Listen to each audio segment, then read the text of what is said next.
de participar num congresso que, se realizando no Oriente, tem para mim um significado simbólico especial. Pelo seguinte, o fio condutor inicial do meu já longo estudo dos Lusíadas é a metáfora importantíssima no texto dos Lusíadas da desejada parte oriental.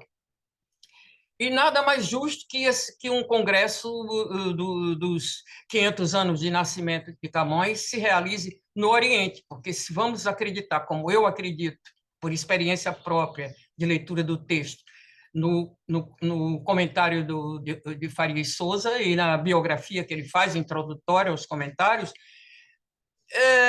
a grande maioria, a maior parte, e se calhar a melhor parte dos Lusíadas, a mais densa, a mais significativa em termos semânticos, foi feita no Oriente, foi composta no Oriente. Lá é que ele aprende, né, de verdade. Ele deixa isso transparecer. Antes de iniciar, também cumpre rapidissimamente fazer um agradecimento à Pontifícia Universidade Católica do Rio Grande do Sul, a PUC-RS, como nós dizemos aqui no Brasil, porque, na verdade, muito embora a minha investigação, a minha tese tenha sido defendida na Universidade Federal do Rio de Janeiro, a minha tese é em literatura portuguesa, e toda a investigação foi feita na Universidade junto à Universidade Nova de Lisboa, na verdade, sem o instrumental teórico que me foi passado na PUC-RS, na Universidade Católica do Rio Grande do Sul, eu não teria sido capaz de ler os Lusíadas como fui, de maneira científica. Em seguida, um agradecimento à professora doutora Silvina Rodrigues Lopes, que me orientou junto à Universidade Nova de Lisboa, pela orientação e pelo belíssimo prefácio com que ela me honrou no segundo livro que eu escrevi sobre os Lusíadas. E, finalmente, como coroa dos agradecimentos, ao grande mestre, ao inesquecível amigo Eduardo Lourenço, pelo interesse que ele demonstrou e o apoio que ele deu a toda a minha investigação. Bom, é assim, eu acabei de falar da tirania do tempo, não é?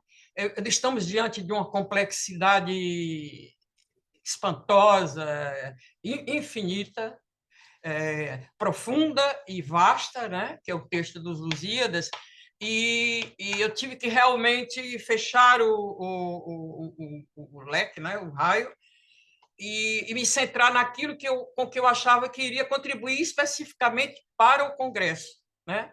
E já prevendo a questão do tempo, porque eu sou professor, eu dou aulas, dou cursos, e sei que um aluno pergunta uma coisa, outro outra, e você se salta para cá, né, se tratando dos Lusíadas, você depois tem que vir para cá, e aquilo vai, e o tempo não espera. O tempo não espera. Não há jeito. Então, o que eu fiz? Eu me policiei e escrevi um texto. E esse texto se compõe de 4 itens progressivos. O título, como já disse o colega Felipe, é Camões e Baco entre Ocidente e Oriente, e o subtítulo é A Metáfora da desejada parte oriental e as funções de Baco nos Lusíadas. Passo já de imediato a ler o texto.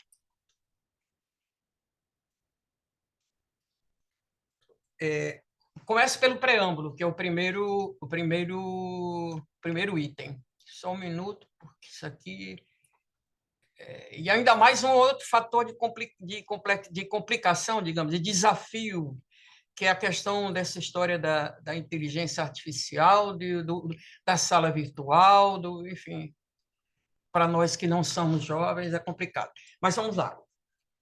À partida, é preciso esclarecer que o caráter específico do estudo no qual esta comunicação está encaixada e do qual é extraída não é a abordagem de aspectos quaisquer nas interfaces dos Lusíadas, tais como a flora e fauna, a astronomia, a história da navegação, etc., mas sim aquilo que se deve considerar como o cerne dos Lusíadas, se o observamos como poema, e não como mero canto encomiástico dos feitos históricos dos portugueses, ou mesmo como épico tardio do período humanista e inaugural do maneirista. Esta abordagem desenvolveu-se numa investigação junto à Universidade Nova de Lisboa, com bolsas sucessivas de entidades brasileiras e portuguesas, quais sejam a CAPES, o Instituto Camões e a Fundação para a Ciência e Tecnologia. E defendeu-se numa tese de doutoramento junto à Universidade Federal do Rio de Janeiro em 2001. Foi depois publicada em 2 livros e divulgada em diversos ensaios, e fundamentou-se em conceitos e instrumentos científicos da teoria literária, se entendemos ser a semântica uma ciência dos discursos, e particularmente dos discursos poéticos. Assim procedendo, ela dá continuidade à investigação realizada por Jorge de Sena, e por ele divulgada a partir de 1948, quando anunciou uma campanha inaugural para a nova crítica de Camões. Cito Sena. Em 1978, cumprem-se 30 anos sobre a primeira vez que, de público, me ocupei de Camões. Tinha eu 2 anos de idade, em 1900, quando ele, não em 1978, quem dera, não, quando ele lançou em 1948, estava eu com 2 aninhos de idade, né? Sem nunca imaginar, como dizemos aqui no Brasil, o rolo em que eu me iria meter, no feudo camoniano, como ele dizia, né? Só que o meu já é um feudo loteado, é um feudo, mas já evoluído. Mas deixemos essa digressão para lá. Não nos percamos. Em 1978, cumprem-se 30 anos sobre a primeira vez que, de público, me ocupei de Camões. Ele já se ocupava em privado, né? Iniciando o que tem sido uma contínua campanha para dar a Portugal um Camões autêntico e inteiramente diferente do que tinham feito dele. Um Camões profundo, um Camões dramático e dividido, um Camões subversivo e revolucionário, em tudo um homem do nosso tempo. Em tantos e tão variados estudos e edições, fala-se de Petrarca e de geografia, de geologia, de etnografia, de antropologia, de astronomia, de zoologia, de meteorologia, e não se investiga nem se procura o que o torna poeticamente excepcional, o que torna prodigiosamente viva e sempre atual a voz quentista desse grande espírito, fazendo-se de um poeta desesperado um mestre de boas maneiras, com manifesto desprezo pela leitura dos seus versos. Interrompo a citação e digo: para e passo com a chamada para esse Camões diferente, a definir-se pelo estudo da sua poética, Sena propunha, para o correto entendimento dos Lusíadas, a leitura do poético no poema, assunto de seus progressivos estudos, nos quais se releva como imprescindível a análise da estrutura rítmico-semântica do poema. Cito novamente Sena. De Os Lusíadas, tem-se estudado tudo: a fauna, a flora, a astronomia, a geologia e, vastamente, as fontes. A questão que nos ocupa é muito diversa. Em primeira análise, atentemos em como os Lusíadas estão construídos, para verificarmos que são não só um prodígio de arte narrativa, como um prodígio de arquitetura significativa. Chama atenção para essa passagem, que é fundamental na leitura, na revolução que o Sena provoca na leitura dos Lusíadas, né? Que é: todos viam nos Lusíadas um prodígio de arte narrativa, e ele chama a atenção para a necessidade de ver os Lusíadas como prodígio de arquitetura, do que ele chama arquitetura significativa. E como se faria isso? Diz ele: defendemos que se pratique uma análise rítmico-semântica, pela qual se analisam primeiro e sintetizam depois, em sucessivos níveis de compreensão, os elementos que arquitetonicamente compõem uma estrutura de sentido. Fim de citação.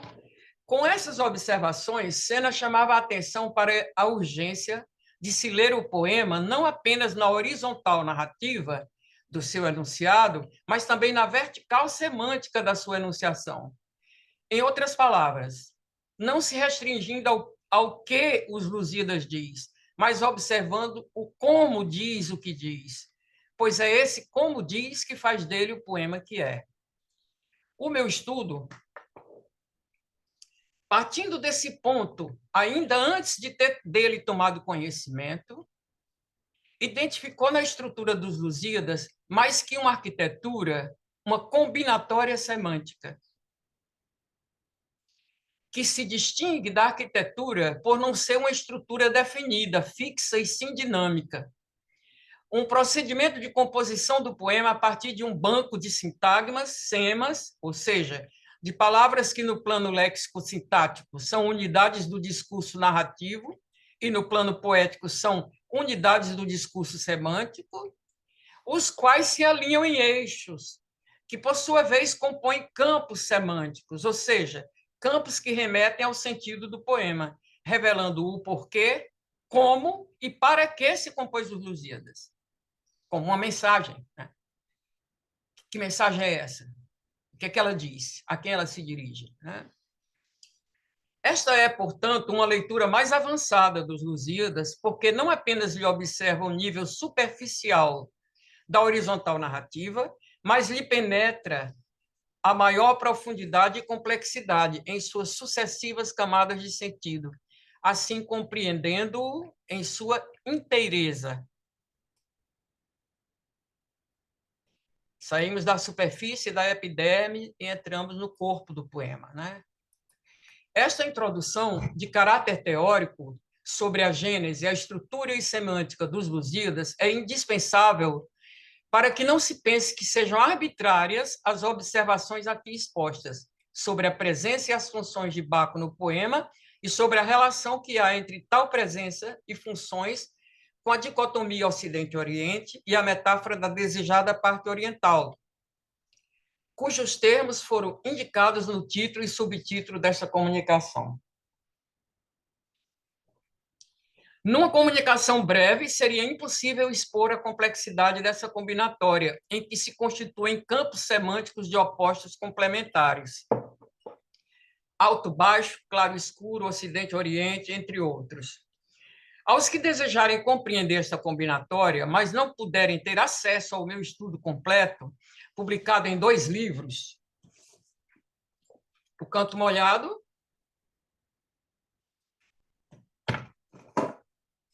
e No Reino da Água, o Rei do Vinho. Sempre que eu publico obras sobre poetas, eu sempre uso termos retirados do próprio texto. Né?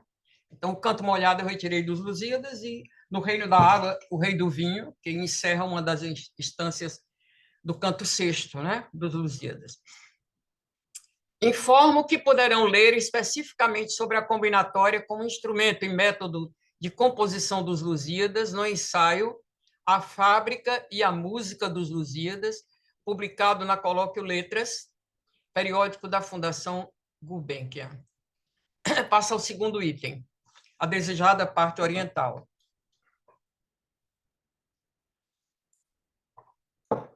Entre os diversos campos cuja combinatória compõe o conjunto significante do poema Os Lusíadas, alguns sobressaem como de maior carga semântica. E, de acordo com o que indicou o meu estudo, 2 deles remetem ao cerne do poema. O campo da perífrase metafórica, designada pelo poeta como desejada parte oriental, e o campo, por mim, chamado contradição de Baco. A rigor, não há primazia entre esses 2 campos.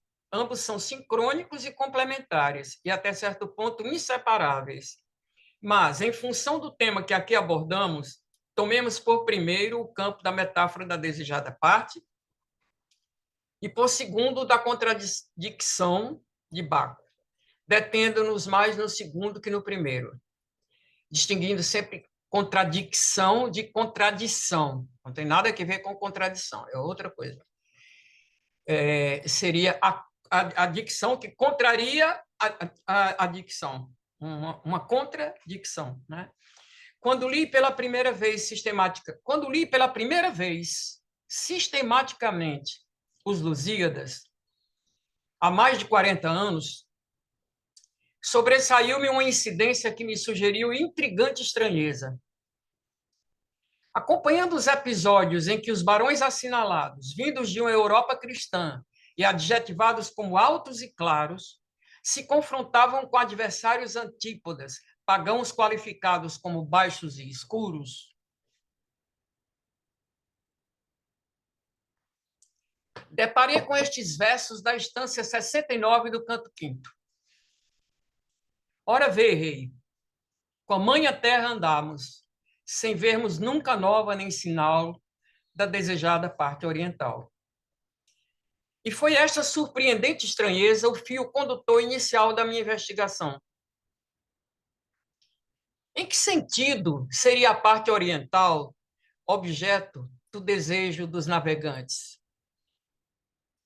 Buscando responder a esta questão, num longo capítulo da minha tese, observei as incidências dos 3 sintagmas semas: desejo, parte, oriente, e as de sua convergência na esplêndida metáfora desejada parte oriental, que, aliás, não é exclusiva de Camões, e sim de uso em autores contemporâneos, como Diogo do Couto, por exemplo. Tal observação levou o estudo, entre outras observações conclusivas, a alinhar num eixo semântico um conjunto de sintagmas semas que remetem ao campo semântico do feminino. Recorrendo ao conceito eliotiano do correlativo objetivo, percebi que se equivaliam no plano semântico Índia, dama, donzela, rainha, musa, ninfa, sereia, deusa, terra, ilha e água. Todas objeto do desejo do sujeito Lusíada. E entendi que, alinhadas num eixo sintagmático, cujo paradigma seria a parte oriental, todas se poderiam qualificar como correlativos da parte desejada pelo sujeito em suas múltiplas instâncias. Acompanhando as aparições desse correlativo da desejada parte oriental, depois de encontrá-lo no episódio do canto terceiro, da fraca dama delicada, pálida donzela, fraca sem força, mísera e mesquinha, reencontrei-o bem mais adiante, em formas distintas de ninfas expéritas, espécies mais brandas de bacantes, que nos cantos 9º e 10º, em Coreias gentis, usança velha do rito dionisíaco, vingam a linda Inês. Entende-se, então, o porquê dos versos categóricos nos quais a identidade ocidental lusíada se define em oriental e complementar à alteridade, assim enunciada pelo Gama. Os portugueses somos do Ocidente. Imos buscando as terras do Oriente. Mas passemos deste primeiro vasto e complexo campo ao segundo e também vasto e complexo campo, que aqui particularmente mais nos interessa. Passo ao item 3. Só um minuto. O item 3, presença e funções de Baco, contradição dos Lusíadas. Até o ano de 2001, quando defendi minha tese de doutoramento, a figura de Baco nos Lusíadas era vista pela crítica como peça de função meramente retórica. Estava ali apenas como o opositor que, por imposição do gênero, toda saga épica necessita. E, como adversário da viagem descobridora, era qualificado com adjetivos que o delineavam num campo semântico de escura baixeza: rancoroso, invejoso, despeitado, vil, traiçoeiro. Era uma espécie de persona non grata, expulsa do Olimpo logo ao início do canto primeiro, no primeiro concílio. E seria, ao fim, vencido pela ação de Vênus, a madrinha dos navegantes. Era a história que nos contavam, não é?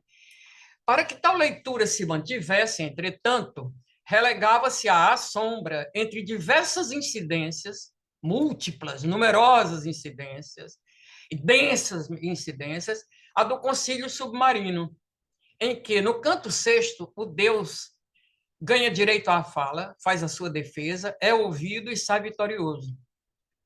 Como demonstrei textualmente no ensaio Uma Distração Implicativa, Por que o Concílio Olímpico ofuscou o Concílio Submarino nos Lusíadas, publicado no livro Por Se Entender Bem a Letra, em homenagem a Stephen Reckert. Como exceção à crítica, apenas num item breve de um ensaio intitulado O Efeito Lusíadas, Fernando Gil roçara, numa leve tangente, com um novo olhar, a figura de Baco, que reconhecia ser, dizia ele, o problema dos Lusíadas. O problema dos Lusíadas. Lembrando ser ele o pai de Luso, ancestral mítico fundador da Lusitânia, e observando o caráter dionisíaco da Ilha Namorada, a Ilha dos Amores, né? Mas sempre se atendo ao aspecto ideológico da questão e sem proceder à análise semântica das incidências liminares e subliminares de Baco ao longo dos cantos. E por isso extraindo erroneamente a conclusão, cito Fernando Gil, no decurso da viagem, Baco ganha a existência de direito que Camões lhe nega. Estava, assim, ainda longe de chegar ao sentido da presença de Baco e às múltiplas funções que ele desempenha nos Lusíadas.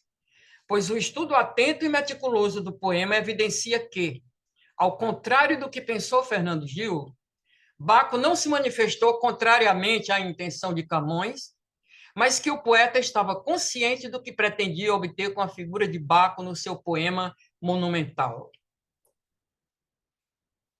Atendo-nos apenas a um exemplo. A instância 32 do canto primeiro é prova inconteste de que o poeta não apenas conhecia a tradição poética greco-latina, mas também o louvor por ela dedicado ao deus da era. Cito o texto dos Lusíadas. Vê que já teve o Indo sojugado, e nunca lhe tirou fortuna o caso, por vencedor da Índia ser cantado, de quantos bebem a água de Parnaso. Todos aqui sabemos, né, que a metáfora da água de Parnaso, da fonte de Parnaso, é a metáfora para a inspiração poética, né? E o poeta, então, diz aqui que é conhecedor de uma longa tradição, daqueles que cantam o Deus, né? Todos aqueles que bebem da água de Parnaso, ou seja, todos aqueles que são poetas, cantaram o Deus como o vencedor da Índia, né? Américo Costa Ramalho avistara no Baco dos Lusíadas um Deus funcional, distinto do Dionisos mítico da antiguidade, mas que serviria, diz ele, apenas para polarizar, encarnando-as, o conjunto das dificuldades que vão levantar-se contra os portugueses. Encerro a citação. Está certo que seja Baco nos Lusíadas um Deus funcional, que exerce uma função, ou, mais precisamente, um conjunto convergente de funções. Camões, porque com o Deus se identifica, atualiza Dionisos numa circunstância viva e particular do seu presente.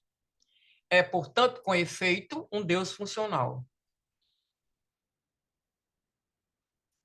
Mas sua função no poema acha-se muito além da resistência levantada contra os navegantes. A observação da presença de Baco, de suas aparições, seus disfarces e desdobramentos, assim como o estudo dos eixos paradigmáticos em que sua trama semântica se constitui, veiculando no discurso narrativo o fluxo poético.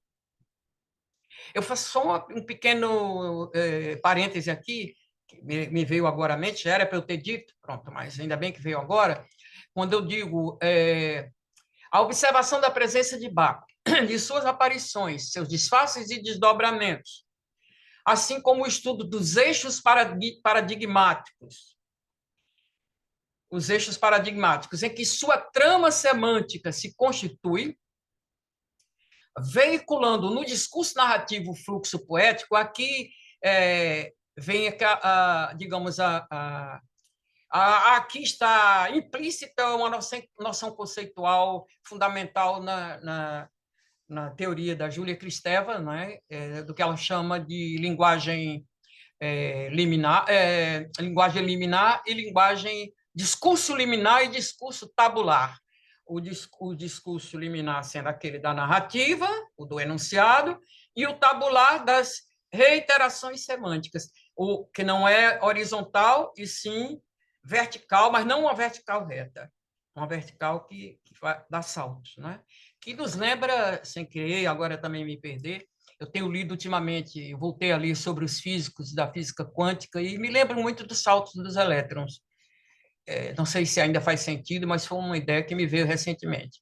Então, continuando. Veiculando no discurso narrativo o fluxo poético, revelam que nos Lusíadas, por diversos expedientes, não só um, Baco desempenha um conjunto de 6 funções convergentes. Eu achei 6, alguém pode até achar mais ainda. Em níveis diversos de complexidade crescente, ele funciona como, primeira função, que é a mais elementar, né? A mais visível, a mais óbvia. Personagem que cumpre seu papel no enredo, como Lieu irado, é assim que ele chama reiteradamente, né? Lieu irado, magoado e ofendido, fugitivo do Olimpo, que demanda justiça mais que vingança. Ele não é vingativo, ele pede justiça. Com pleno direito, como diz Camões em algumas das odes. Mas não vou entrar nisso agora, senão a gente se perde. Segundo, ícone símbolo emblemático do encontro Ocidente-Oriente.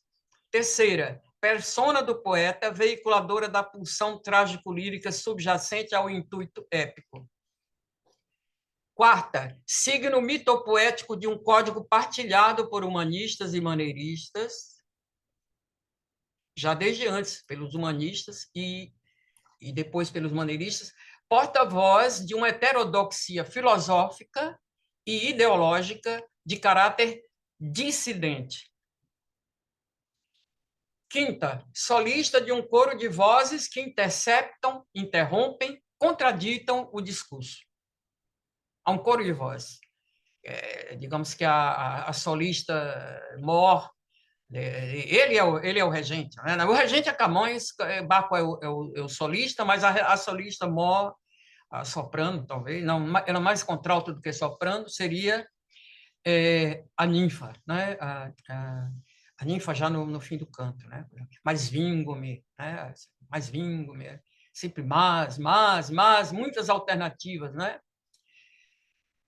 E sexta,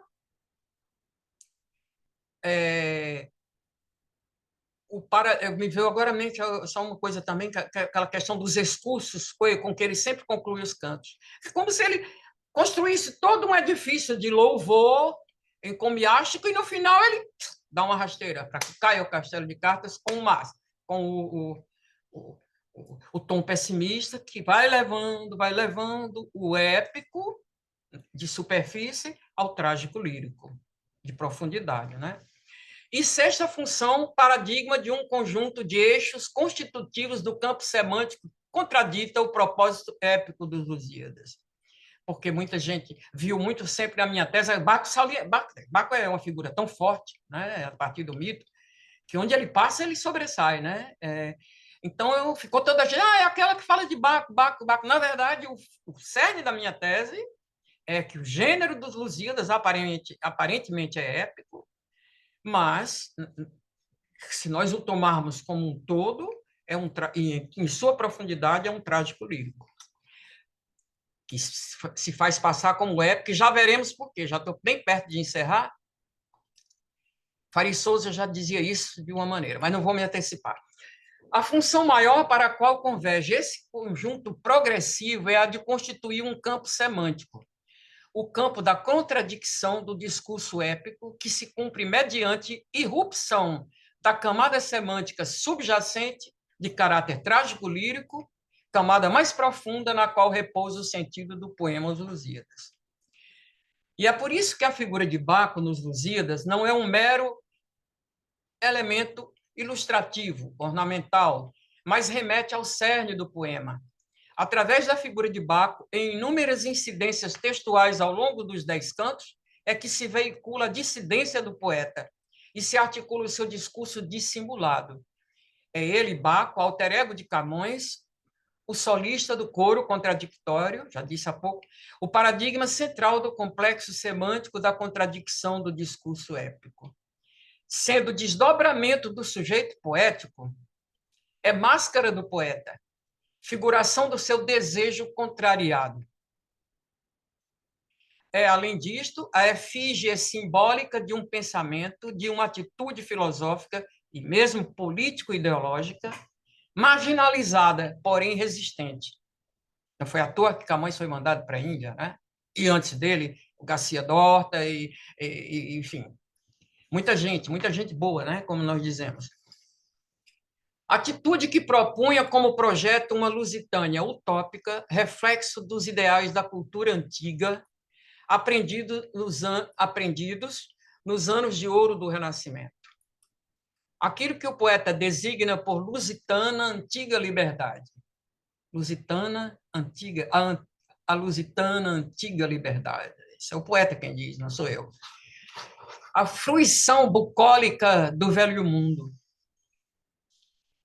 decantada numa tradição desde a poesia greco-latina até poetas e filósofos humanistas, e que tinha em Baco, liber pater, o símbolo ícone de um código de geração em que se comunicavam letrados contemporâneos de Camões, herdeiros da tradição de humanistas como Ângelo Poliziano, que instava os portugueses a compor não só um épico que imortalizasse os descobrimentos marítimos, mas também um canto de louvor ao Deus da vinha.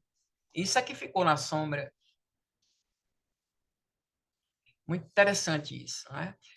Passo ao quarto e último item, que se intitula Camões e Baco entre Ocidente e Oriente. Agora chegamos ao âmago da comunicação, né? Afluiu tudo para isso agora, né? Dissemos no tópico 3 do item anterior que entre as 6 funções desempenhadas por Baco nos Lusíadas está a de persona do poeta. A compreensão desse tópico crucial implica a observação não só do texto dos Lusíadas, mas também do seu contexto e intertexto, assunto já abordado em minha tese de doutoramento e depois desenvolvido na investigação procedida num pós-doc, realizado entre 2006 e 2007 nas universidades de Évora e Nova de Lisboa. Ele chamava-se mesmo assim, Os Lusíadas, texto, contexto e intertexto, para a qual eu tive bolsa da CAPES mais uma vez, a entidade brasileira. No que concerne ao contexto e intertexto, à partida é sempre oportuno lembrar que o poeta e o Deus, em suas sagas de expurgados, excluídos, transitaram entre leste e oeste. Analogamente, um dos tópicos semânticos mais relevantes na convergência textual de ambos no poema, analogamente, um dos tópicos semânticos mais relevantes na convergência textual de ambos no poema é aquele mencionado também no item anterior como segunda função de Baco, a de ícone símbolo emblemático do encontro Ocidente-Oriente. E se nos atemos ao texto, o trecho em que mais se evidencia a convergência Camões-Baco no espaço fronteiriço entre Ocidente e Oriente, e que cito aqui, por exemplo, é o que se dá ao fim do canto 7º e início do 8º.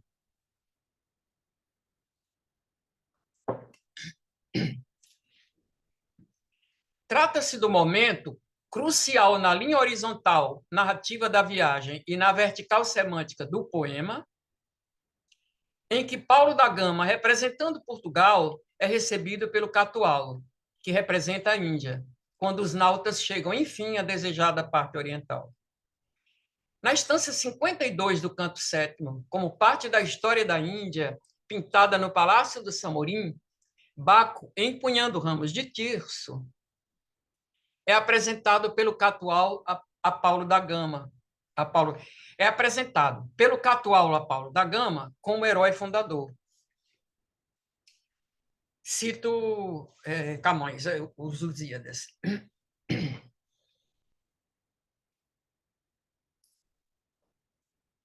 Estava um grande exército que pisa a terra oriental que o Hidaspe lava. Estava um grande exército que pisa a terra oriental que o Hidaspe lava. Régio, um capitão de fronte lisa, que com frondentes tiços pelejava. Por ele edificada estava Nisa, nas ribeiras do rio que manava. Tão próprio que, se ali estiver Semele, dirá por certo que é seu filho aquele. Ok, muito bem. Vemos Dionísio, o Catual diz, olha aqui, esse é o herói fundador, cá está ele, o grande guerreiro Dionisos, que segura o tiço, que é o cetro emblemático, né, o bastão de poder do deus, né, o tiço. Que Baudelaire vai retomar, mas isso é outra história.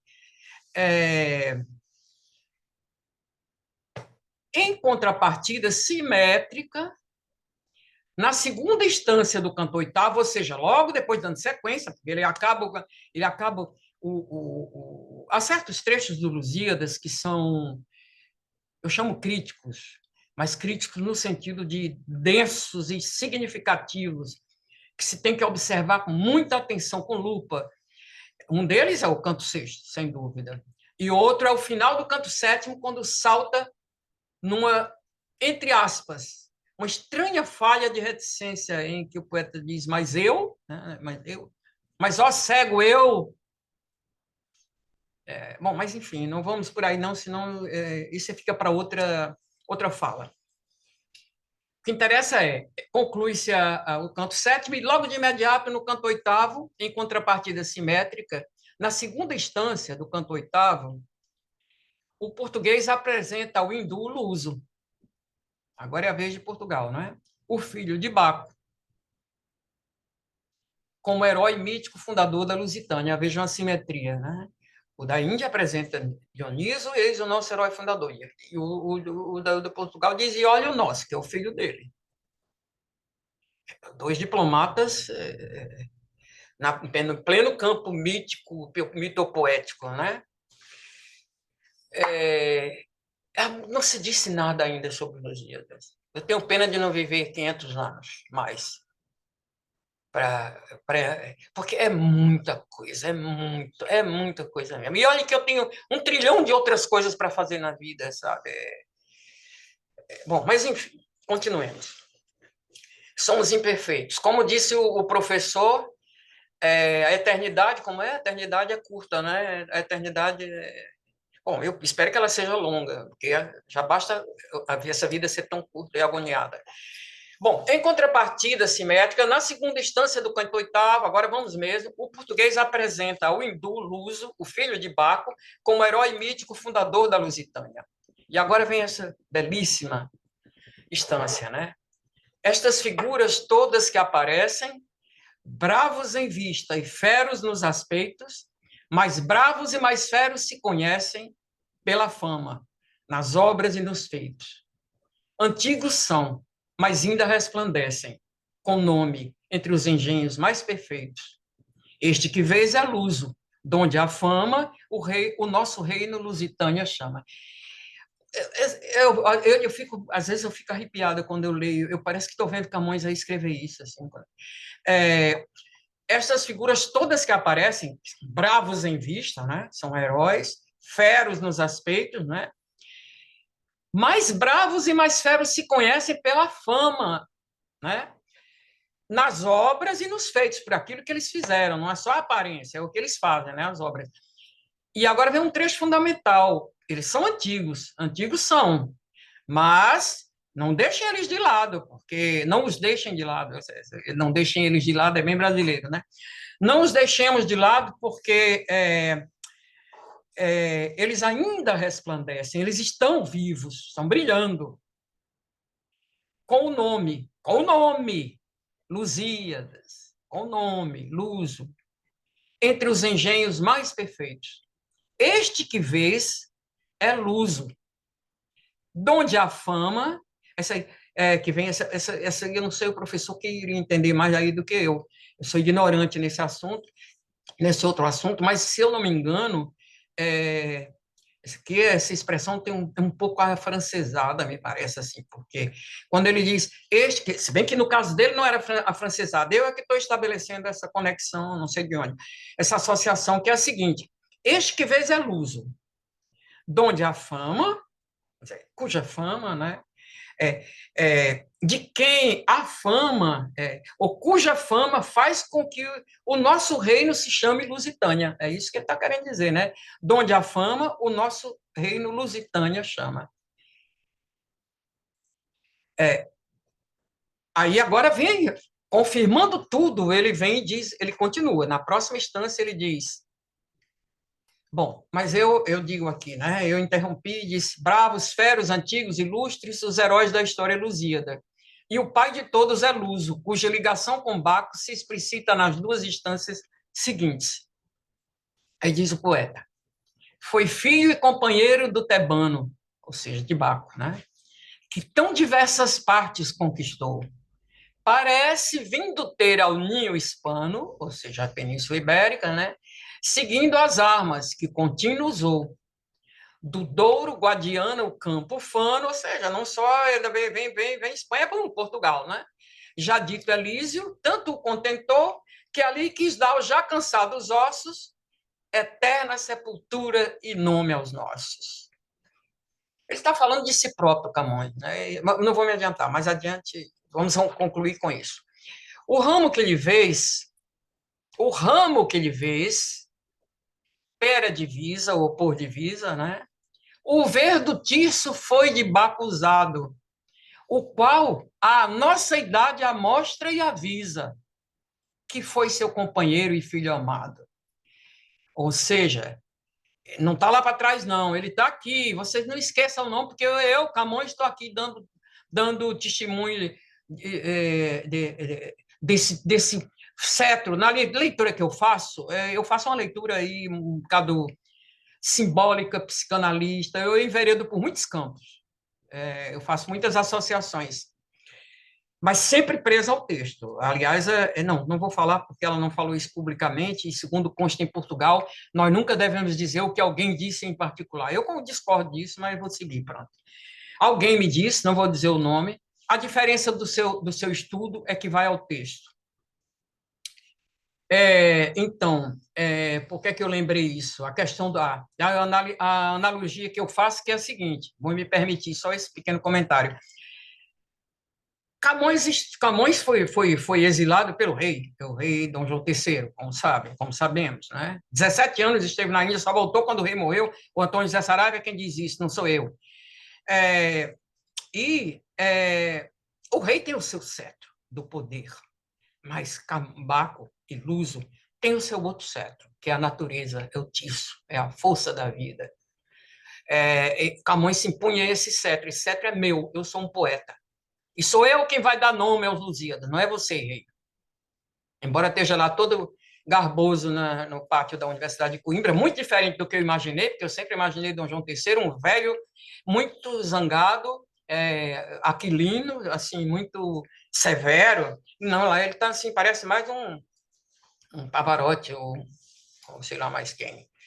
Bom, mas vamos lá. O ramo que lhe veio espera divisa, o verde tiço foi de Baco usado, o qual a nossa idade amostra e avisa que foi seu companheiro e filho amado. Agora vamos partir para já na penúltima página, e ela está em letra 14. Não se assustem, porque não falta pouco para acabar. Esses são versos inequívocos. O fundador da pátria lusitana é Luso, que, como o Baco dos hindus, empunha o tiço, para avisar os Lusíadas de que sua origem procede de Baco, herói fundador da Índia e intermediário entre Oriente e Ocidente. Antepassado mítico mais remoto de Portugal, pai de Luso, que dá nome aos Lusíadas navegantes e ao poema Os Lusíadas.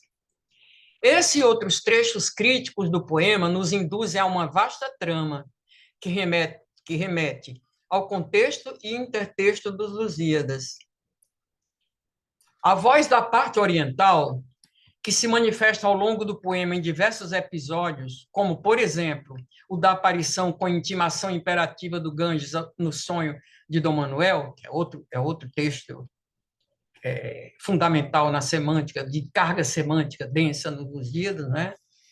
Que foi real, né? Ele teve aquele sonho mesmo, né? Isso é contado em crônica, né?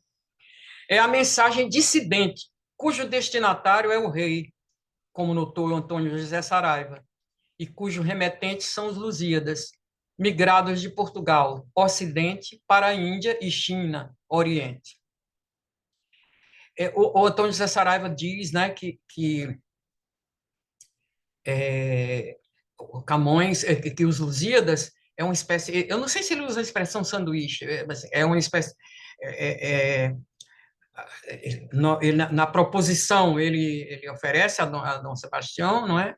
E no final ele se dirige outra vez a Dom Sebastião, é um recado para Dom Sebastião. Tudo que ele diz ali está contido como se fosse duas, a capa e a contracapa de um livro que ele manda para Dom Sebastião, não é? Então, que era o neto, né, do grande inimigo dele, né, do que o perseguiu, por razões nunca bem explicadas, acho eu. Cujos remetentes são os Lusíadas migrados, quer dizer, é a mensagem dissidente, cujo destinatário é o rei, como notou Antônio José Saraiva, e cujos remetentes são os Lusíadas migrados, ou imigrados, ou emigrados, né? De Portugal, Ocidente, para a Índia e a China, Oriente. E em Baco se veicula, se condensa e veicula a resposta dissidente de Camões ao rei e ao reino. A implicação dessa relevância das funções desempenhadas por Baco nos a implicação, eu agora tropecei um pouquinho na leitura, porque sabe quando você está lendo e vem vindo outras ideias, elas interferem reclamando para serem trazidas, né? Aí complica, porque eu me lembrei, o que foi que eu me lembrei? Deixa-me só ver aqui. A mensagem dissidente, a implicação das... Não, deixa para lá, porque agora eu já esqueci. Se eu me lembrar de novo, eu digo. A implicação dessa relevância das funções desempenhadas por Baco nos remete à profunda ambiguidade dos Lusíadas, expressa na frase lapidar de Eduardo Lourenço, junto com a qual vai minha eterna e saudosa homenagem. Já se viu um épico assim tão triste? Tristemente épico, epicamente triste, simultaneamente sinfonia e réquiem? A razão de ser e o sentido dessa ambiguidade já se expressava no monumental comentário de Faria Souza ao poema Imortal. E agora parto mesmo para o final. Vamos encerrar com Faria Souza. Faria Souza, cuja leitura é meticulosa e exaustiva, meticulosíssima, exaustivíssima, fenomenal, né? Espantosa, uma coisa assim de louco. É permeada por excelentes imagens, metáforas e expressões, tais como definir os Lusíadas como fábrica e música. Ele diz muito acertadamente que Camões, que os Lusíadas é uma fábrica e uma música. Diz claramente que há no poema uma dissimulação. Agora eu cito Faria Souza, nessa curiosíssima passagem dos comentários. Com segurança, tenho procurado descobrir a alegoria de nosso poeta.